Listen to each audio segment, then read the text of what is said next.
আসসালামু আলাইকুম। আশা করি সবাই ভালো আছেন। আজকে আবার আসলাম, কারণ একটা জিনিস অত্যন্ত যন্ত্রণাদায়ক, যন্ত্রণা দিতেছে আমারে, আপনাদের সাথে শেয়ার না করে পারতেছি না। সেই জিনিসটা হচ্ছে, আপনাদের যদি কারো মনে থেকে থাকে, আমাদের পার্শ্ববর্তী দেশের প্রয়াত প্রধানমন্ত্রী মিসেস ইন্দিরা গান্ধী, উনি কি করতেন? ইন্টারনাল কোনো সমস্যা হলে সাথে সাথে বর্ডারে আগুন জ্বালায় দিতেন, একটা গন্ডগোল লাগাই দিয়ে ওই ঘটনাটাকে ডাইভার্ট করার জন্য। এখন আমাদের দেশে একটার পর একটা ঘটনা ঘটেই চলতেছে। সেই শাপলা চত্বরের ঘটনা, তারপর বিটিআরের ঘটনা, সিরিয়াল বোমা হামলার ঘটনা, বাংলা ভাইদের ঘটনা। তো বর্তমানে চলতেছে, প্রথমে সংসদে চলতেছিল কি জুলাই সনদ, 29শে জুলাইয়ের সনদ বাস্তবায়ন নিয়ে নানা রকম জল্পনা কল্পনা, বাস্তবায়ন হবে কি হবে না, আমাদের বর্তমান সরকার জুলাই সনদ তারা মাইনে নিবে কি নিবে না। তারপর এইটাকে ডিঙ্গায় চলে আসলো কি বলেন আপনারা? এটাকে বর্তমানে ডিঙ্গায় চলে আসছে এই যে শিশু নির্যাতন, বিরাট বড় ঘটনা। তো জুলাই সনদ ঢাকার জন্য এটা যথেষ্ট, নতুন একটা সাবজেক্ট। তো বলার উদ্দেশ্য হইতেছে, এই শিশু নির্যাতন, শিশুদেরকে টর্চার করে তাদেরকে নির্যাতন, এই ঘটনাটা কার সাপোর্টে যায়? একটা মৃত্যু মার্ডার কেস যখন হয়, পুলিশরা খুঁজে যে ওই ব্যক্তির মৃত্যুতে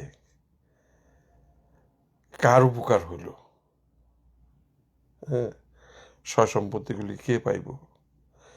তো এই দৃষ্টিকোণ থেকে যদি আপনারা চিন্তা করেন, এই যে শিশু নির্যাতনের এই ঘটনা, এটার যে কুফল, তাই না? এটার কুফল বা সুফল যেটাই কোন, এটার কে আইলে যাই, বয়স হয়েছে তো। এই শিশু নির্যাতনের ঘটনার মাধ্যমে জুলাইকে ঢাইকা দেওয়া হবে। তো এইটার যেই এইটা এটা এটার পেছনে জুলাইটা চলে গেলে এটার বিএনপি সাকসেস হবে, তাই না? আওয়ামী লীগ সাকসেস হইতে পারে। তো মনে করেন আওয়ামী লীগ বা বিএনপি সাকসেস, বর্তমানে আওয়ামী লীগ যেহেতু নাই, তো দুদু মিয়া যেহেতু কইছে যে জামাতে ইসলাম দায়ী, দুয়ে দুয়ে চাইর, এই ঘটনার প্রেক্ষাপট আপনারা যদি চিন্তা করেন, এই ঘটনার দিয়া জুলাই সনদের বাস্তবায়নটাকে ঢাইকে দেওয়া হবে। জুলাই সনদ কোনোদিন আর দেখবে না, আলোর মুখ দেখবে না। সেটা শুরু হয়েছে, আপনাদেরকে গত ভিডিওতে আমি বলছি, ওই যে শেখ হাসিনার আমলে তার বিরুদ্ধে কোনো কিছু গেলে ওইটার পেছনে যে থাকে, যেরকম যেভাবে ব্যারিস্টার আরমানকে গুম করা হয়েছে, তাই না, আরও সবাইকে গুম টুম করা হয়েছে, খুন করা হয়েছে, তো তদ্রূপই এই শিশু নির্যাতনের এই ঘটনা দিয়ে মনে করেন জুলাইয়ের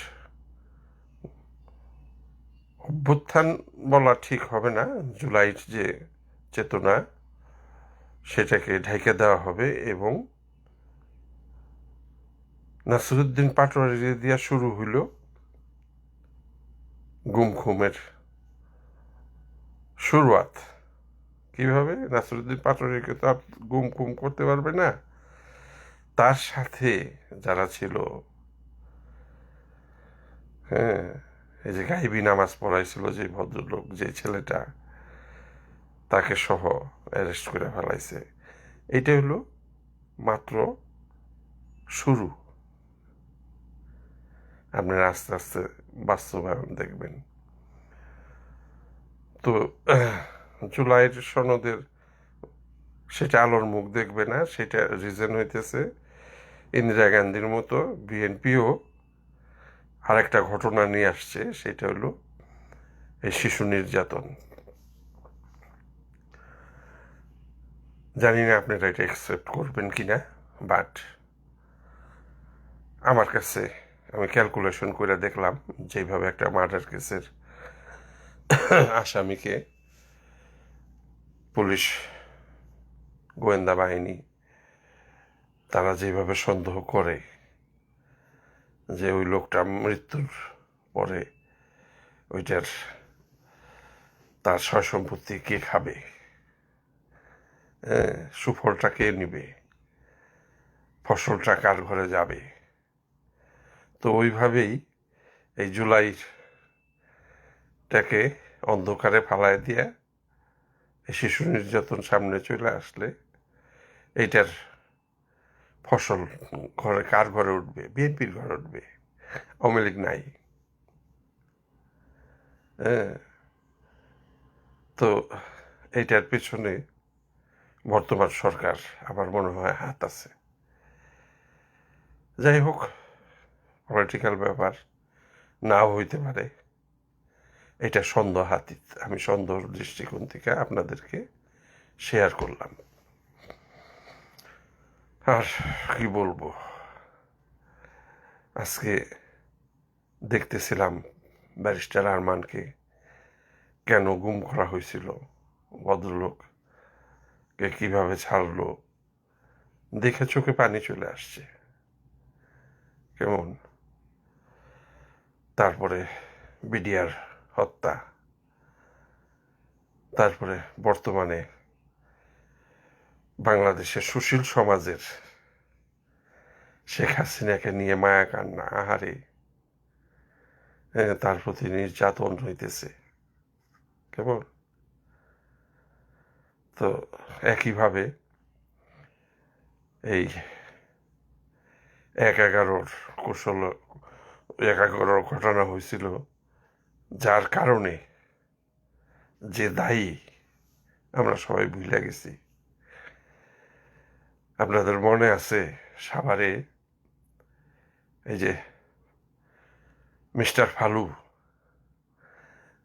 এই সাভারে তার বাগান বাড়ি ছিল,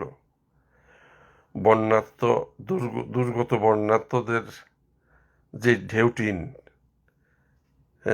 সাহায্যের ঢেউটিন, সেগুলি দিয়েছে তার সেই বাগান বাড়ি ঘেরাও দিয়েছিল। মনে আছে? আরো কি কি উঠে আসছিল ১/১১ পরে, কেন ১/১১ হয়েছিল, কিভাবে মানুষ বিএনপিকে প্রত্যাখ্যান করছিল, আপনাদের মনে আছে? ভুলে গেছি তো আমরা। এখন যেভাবে ভুলতে চলতেছি, এই সুশীল সমাজের সুন্দর সুন্দর কথায় শেখ হাসিনা, আহারে, তার প্রতি নির্যাতন হচ্ছে, সে বুঝি প্রকৃতপক্ষেই আইনের মাধ্যমে তাকে করা হয় নাই, এই ফাঁসির অর্ডার দেওয়া হয় নাই।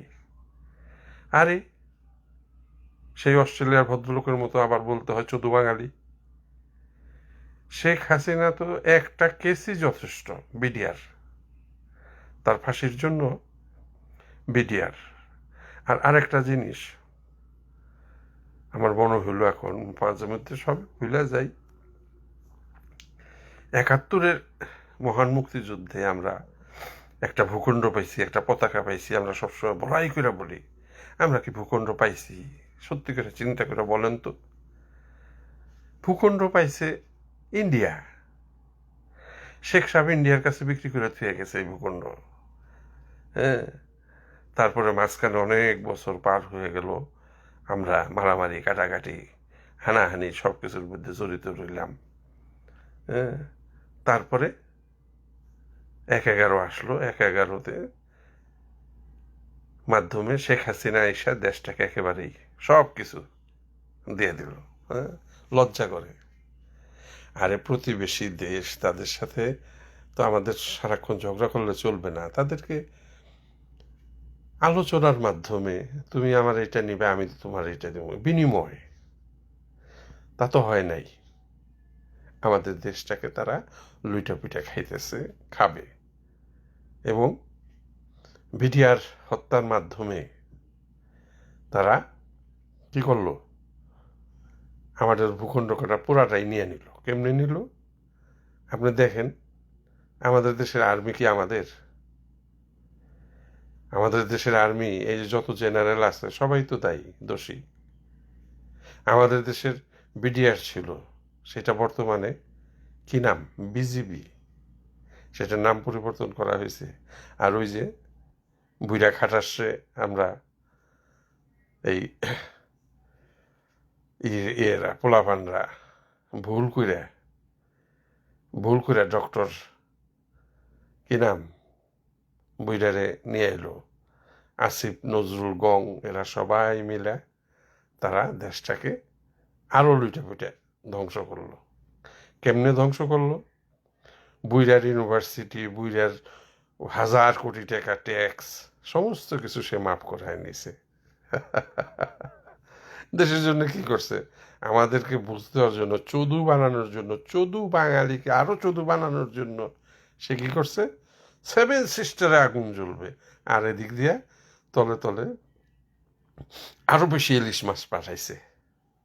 হ্যাঁ, তলে তলে পেঁয়াজ আইছে, তলে তলে সমস্ত কিছু। আর ই তো ওপেন সিক্রেট, বিদ্যুৎ আদানির সাথে চুক্তি। তাহলে কিভাবে এই ডক্টর ইউনূস আমাদের উপকার করছে? হাসি, দুঃখের হাসি, বিশ্বাস করবেন, ভিতরে তুষের আগুনের মতন কান্না জমে আছে। আজকে এই বয়সে আইসে এত কিছু বুঝলাম, কিন্তু অনেক দেরিতে। দেশটা ধ্বংস হওয়ার পরে বুঝলাম। হ্যাঁ, দেখেন, আমার কপালটাই খারাপ। সারা জীবন সেই ছোটবেলা থেকে শেখ সাহেবকে ভালোবাসতে বাসতে বড় হইলাম, বঙ্গবীর কাদের সিদ্দিকীকে ভালোবাসতে বাসতে বড় হইলাম। পরে দিয়ে কি ওমা আমি এটা কি করছি? হেতিরা তো দুঃস্বপ্ন বাংলাদেশের। তারপরে আমেরিকায়, বাংলাদেশে থাকা অবস্থায় না, কিন্তু আমেরিকায় আসার পরে হোসেন মোহাম্মদ এরশাদ, আমরা যখন পাসপোর্টের জন্য বাংলাদেশে আবেদন করি, অনেক নির্যাতন, পাসপোর্ট দেয় না। তাজউদ্দিন, মিস্টার তাজ স্থানীয় সংবাদ পড়তো 70-এর দশকে, মনে হয় শেষের দিকে, বিটিভিতে। ওই ভদ্রলোক হোসেন মোহাম্মদ এরশাদ সাহেবকে বললেন, স্যার, এই যে গ্রিন কার্ড দিতেছে, একটা সুযোগ আসছে, কিন্তু পাসপোর্ট তো আমরা এই এম্বাসি রিলিজ করতেছে না, দেয় না, খুব কঠিন। হোসেন মোহাম্মদ এরশাদ ডাইরেক্ট অর্ডার করলো,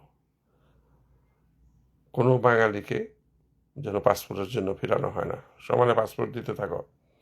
এই সুবাদে ইন্ডিয়া, পাকিস্তানের লোকও এই বাংলাদেশের পাসপোর্ট বানায় আমেরিকার কাগজ বানাইছে। তো তারপর তারে নিয়ে পর্যালোচনা করে দেখলাম আসলে তো সে দেশের জন্য অনেক কিছু করছে, তার আসার রাস্তাটা রং, কিন্তু সে তো দেশের জন্য অনেক কিছু করছে, তাই না? তো তাকে ভালোবাসা শুরু করলাম। ওমা, এই যে অসুস্থ ছিলাম, বিছনায় পুরো পুরা টেলিভিশন দেখতাম, ইউটিউব, তো হঠাৎ দেখি কি একটা নিউজ আমাকে খুব ঘায়েল করলো। নিউজটা হইতেছে উত্তরবঙ্গে তেল খনন। উত্তরবঙ্গে একটা বিদেশি প্রতিষ্ঠান তেল উঠানোর জন্য গেছে, যায় এরশাদের আমলে হঠাৎ করে সেই তেল টেল ওই সব কিছু একদিনেই বন্ধ করে দিয়া তারা চলে গেছে। চলে যায় এই একই প্রতিষ্ঠান জলপাইগুড়িতে থেকে যেই তেলটা আমাদের দেশ থেকে উঠাইতো সেটা জলপাইগুড়ি থেকে তারা উঠাইতেছে ইন্ডিয়াতে। তো এইটা এরশাদের সময় হয়েছে। তখন আবার বোকা হয়ে গেলাম, ওই যে শেখ সাহেবকে ভালোবাসার মতন, যে সালাহ হোসেন মোহাম্মদের সাথে তুমি এই কামটা করছো, আমার দেশ থেকে তেলটা উঠে দাও নাই, বন্ধ করে দিছ ইন্ডিয়ার চাপে। হ্যাঁ, তারপরেও কিন্তু উনি দেশপ্রেমিক, দেশ ছাড়ে নাই, জেল খাটছে অন্যায়ভাবে। তাকে 6 মাস আটকায় রাখছে একটা শীতের মধ্যে, বৃদ্ধ লোকটাকে জেলে আটকায় রাখছে, একটা কম্বল দেয় নাই, বিনা বিচারে 6 মাস আটকায় রাখছে। আরে সে তো বিচারের আশায়, এই যে বিচারের বাংলাদেশের এই আরেকটা জায়গা যেখানে বিচার নাই, বিচারপতিদের বয়স বৃদ্ধি থেকে আরম্ভ করে এই যে শুরু করলো বিচার বিভাগে হস্তক্ষেপ, বর্তমানে দেখেন কোনো বিচার নাই। আরে বিচারক যারা আছে এরাও আরেক ক্যাটাগরির মানুষ। হ্যাঁ, এই যে এক এক ইসের পরে জুলাই বিপ্লবের পরে কি ঘটলো, আওয়ামী লীগের যত হুমরা চুমরা নেতা এরা সব অ্যারেস্ট হওয়ার পরে সবাই, ইভেন মার্ডার কেসের আসামি, ওই যে আমাদের ইয়েকে যে খুন করলো হাদিকে, সে আর্মস নিয়ে ধরা পড়ছিল, ব্যাংক লুট করতে যেয়ে ধরা পড়ছে, মার্ডার কেসের আসামি। এই লোক কিভাবে বেল পায়, জামিন পায়? জামিনের হিড়িক লেগে গেছে, টাকার কাছে সবাই বিক্রি হয়ে গেছে। আসিফ নজরুল ওই এইটা এই মাদার চোদ। হ্যাঁ, আরও যেটা কইতেছিলাম, আমাদের দেশের আর্মি তো আমাদের না। দেখেন কি চলতেছে, বিডিআর হত্যার মাধ্যমে যারা যারা জড়িত, এই যে উপদেষ্টা আসিল, যে সে তো আসিল বিডিআরের প্রধান বানাইছিল না শেখ হাসিনা, তারে সেও জড়িত। আপনি কার কাছে যাইবেন, কোথায় যাইবেন? এই দেশটার নামে আমাদের 71-এ আমরা ভূখণ্ড পাইছি নামে, তলে তলে সব ভারতবর্ষের, এবং আমরাই আমাদের শত্রু। আমাদের এই দেশ আর আমাদের, জানি না, মৃত্যুর আগে যদি দেখে যেতে পারতাম দেশটা আমাদের, খুব ভালো লাগতো। এনিওয়ে, সামান্য একটু শেয়ার করতে যায় অনেক বড় হয়ে গেল। তো ভালো থাকেন সবাই। আসসালামু আলাইকুম। আবার দেখা হবে, আবার কথা হবে ইনশাআল্লাহ। আসসালামু আলাইকুম।